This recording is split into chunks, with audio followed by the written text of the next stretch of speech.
አሰላሙ አሌይኩም ወራህመቱላሂ ወበረካቱ። ውድና የተከበራችሁ ቻናል ቤተሰቦች የአላህ ሰላምና እዝነት በእናንተ ላይ ይሁን። ለቻናሉ አዲስ የሆናችሁ ሰብስክራይብ በማድረግ ወደ ቻናሉ ይቀላቀሉ። አሁን አደምና ሀዋ ከጀነት ተባረው ወደ መሬት ከወረዱ በኋላ አደም ትካዜና ሀዘን ተቆጣጠሩ። ሀዋ ደግሞ የዕለት ተቀን ስራዋ ለቅሶ ሆኖ ቀረ።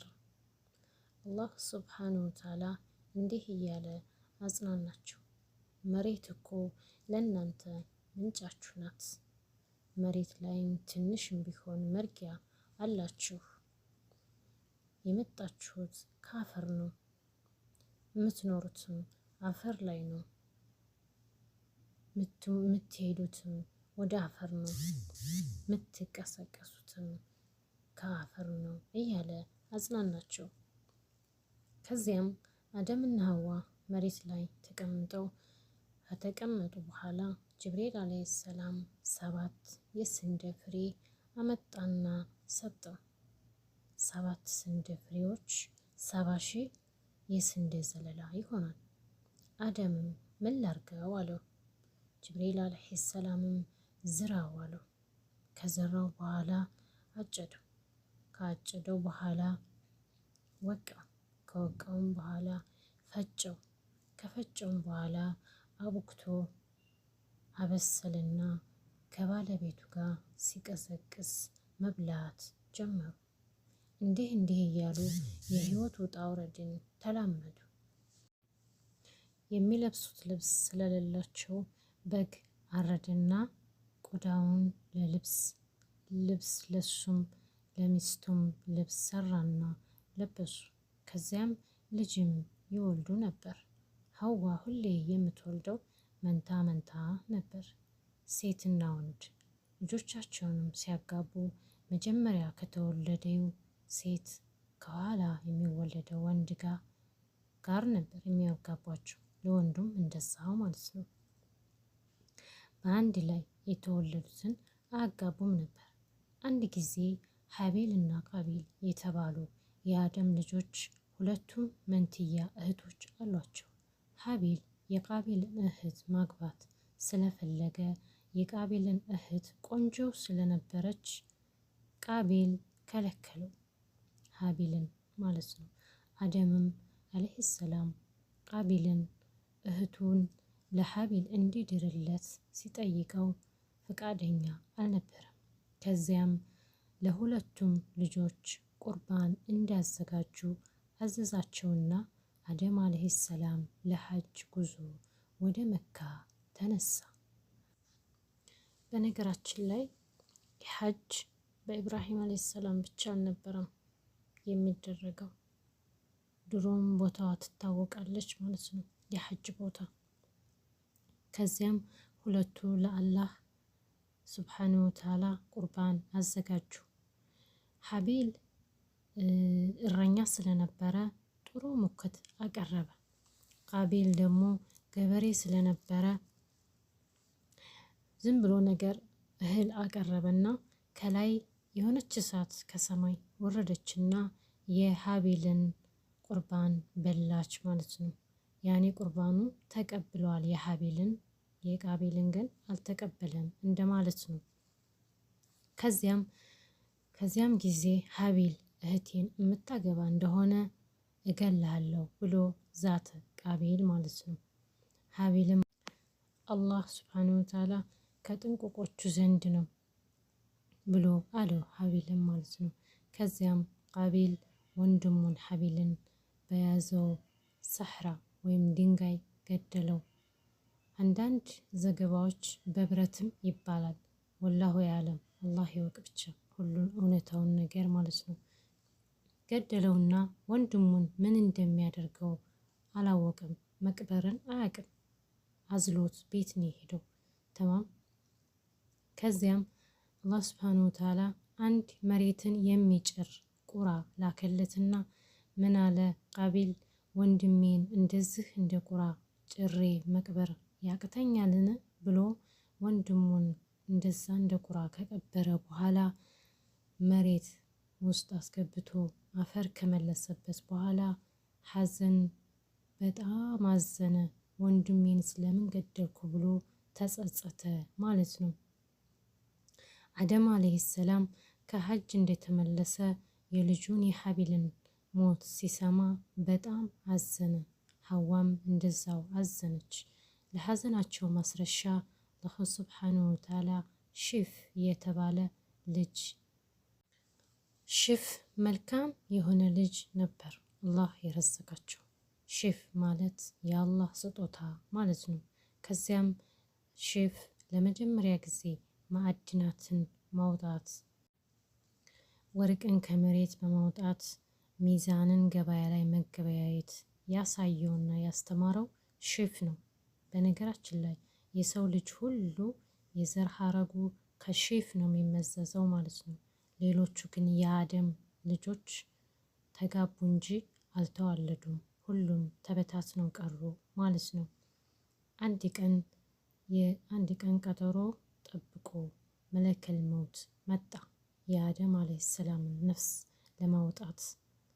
አደም አለይሂ ሰላም 1000 ዓመት እንዳለው ነው እንጂ የሚያውቀው መለከል መውት ሲመጣ ገና እኮ 40 ዓመት ይቀረኛል ብሎ ተከራከረ። መለከል መውትም አንተ እኮ ለዛ ለደጉ ሰው ለሚያምረው ለዳውድ አለይሂ ሰላም 40 ዓመት ጨምሩለት አላልክምን እንዴ ሲለው እኔ አላልኩም ብዬም አላልቅም ትዝም አይለኝም ብሎ አለ። አላሁ ሱብሓነሁ ወተዓላ በመላእክቶች ፊት በምስክርነት ያቀረበውን ውል ሲያቀርብበት አደምም አመነ። ሞት አፋፍ ላይ ሲደርስ ምክራዊ ኑዛዜውን ለልጁ ለሺፍ ይናዘዝ ጀመረ። አደም አለይሂ ሰላም ማለት ነው። ቀኑም ጁምዓ ነው። አደም በጣም ታሟል። በቀንና በሌሊት አምልኮት የሚደረገውንም ለልጁ ለሺፍ ኑዛዜውንም ዒባዳውንም ተናዘዘ። ከዚያ ለልጆቹ የጀነት ፍራፍሬ አምጡልኝ ብሎ ሲላቸው ሰብሰብ ብለው ወጡ። የጀነት ፍራፍሬ ምን እንደሚመስል ከየት እንደሚመጣ ሁሉ አያውቁ። ዝም ብለው መውጣታቸውን ብቻ ነው። ሰብሰብ ብለው እንደሄዱ መላእክቶቹም ሰብሰብ ብለው አካፋ፣ ሽቶ፣ ከፈን፣ መቆፈሪያ ይዘው ሲመጡ ከአደም ልጆች ጋር ተገጣጠሙ። የት እየሄዳችሁ ነው ሲሏቸው አባታችን በጣም ታሟል፣ የጀነት ፍራፍሬ ስላማረው ለጀነት ፍራፍሬ ፍለጋ እየሄድን ነው ሲሏቸው አባታችሁ ሙቷል ተመለሱ ብለው ሲሏቸው ተመልሰው ሲመጡ መላእክቶችም ሲመጡ እናታችን ሐዋ ስታያቸው ሐዋም አለቀሰች። ለአደም አለይሂ ሰላም ከጠረፍ እስከ ጠረፍ ከሰማይ እስከ ምድር ያላለቀሰ አካል አልነበረም። ሁሉም አለቀሰ። አደም አለይሂ ሰላም ነፍሱን ለጌታው ባስረከበ ጊዜ ማለት ነው። አደም መላእክቶች ነጥለው ጀናዛውን ወሰዱና አጥበው ከፍነው ሽቶ ቀብተው ባዘጋጁለት ላይ ጉድጓድ ጨመሩና አፈር ሲመልሱ መልሰው እዛው ልጆቹ ፊት አሳይተው ሲጨርሱ ምን አሉ? መጨረሻ ላይ እናንተ የአደም ልጆች ሆይ ከአሁን በኋላ ሞታናችሁን ወይም የሚሞት ወገናችሁን በዚህ መልኩ ነው የምትቀብሩት ብለው አሳይተው ሄዱ። አደም ከሞተ በኋላ ከ1 ዓመት በኋላ ተከተለችው ባለቤቱ እናታችን ሐዋ ማለት ነው። ከዚያም በኋላ ኃላፊነቱን ሙሉ ለሙሉ በልጁ ሺፍ ላይ ሆነ። ከዚያም የአደም ልጆች በስርዓት ሲያስተዳድር ሲመራ ቆየና የእሱም ሞት በደረሰ ጊዜ ለልጁ አኑሽ ለተባለው ኑዛዜውን አስረክቦ ነፍሱን ለጌታው አስረከበ። የሺፍ ልጅ አኑሽም በጥሩ ሁኔታ ኃላፊነቱን ከተወጣ በኋላ የሱም መሰናበቻ ሲደርስ ለልጁ ቀይኑን አስረክቦ ኑዛዜውን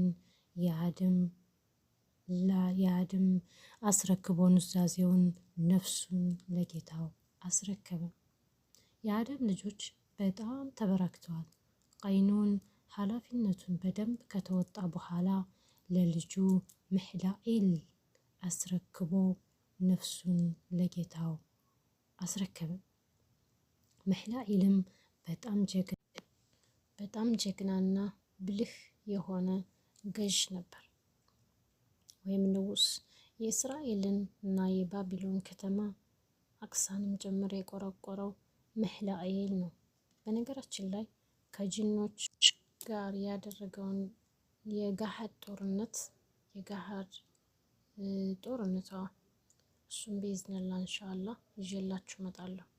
ሚሕላኢል ለ40 ዓመት ያህል ከገዛ በኋላ የአደምን የልጅ ልጆች ወይም በጥሩ ካስተዳደራቸው በኋላ ለልጁ የርድ ኑዛዜውን አስተላለፈና ነፍሱን ለፈጣሪው አስረከበ። ከዛም ሚሕላኢል ከሞተ በኋላ ልጁ የርድ የአባቱን ዙፋን ያዘ። እሱም ለተወሰነ ጊዜ አስተዳደረና ለልጁ ከኑህ ወይም ኢድሪስ አለይሂ ሰላም አስረክቦ የሙታንን መንደር ተቀላቀለ። በቀጣይ ኢንሻአላህ አላህ ከፈቀደ የሚሕላኢልን ይዤላችሁ እመጣለሁ።